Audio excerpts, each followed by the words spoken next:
Alam niyo mga kapatid, tayo ang mamimili ng ating landas pagdating ng panahon.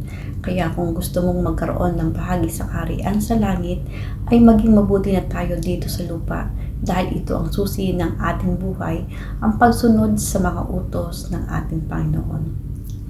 Sabi sa Galatians chapter 5 verse 19 hanggang 21, ang sinasabi dito ay hindi maikakaila ang mga gawa ng laman, pakikiapid, kaalayan, kalaswaan, pagsamba sa Diyos-Diyosan, pangkukulam, pagkapuot, pag-away-away, pagseselos, pagkagalit at kasakiman, pagkampi-kampi at pagkabahagi, pagkainggit, pagpatay, paglalasing, walang habas na pagsasaya at iba pang mga katulad nito.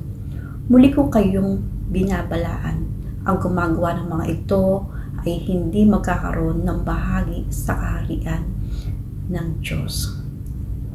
Kaya dapat mga kapatid, tingnan natin kung tama ba ang mga taong ating nakakasama. Kung ito ba ay makadiyos o nagpapanggap na makadiyos. Kaya nasa ating mga desisyon ang ating kaligtasan mga kapatid upang magkaroon tayo ng bahagi sa kaharian sa langit. Amen and amen.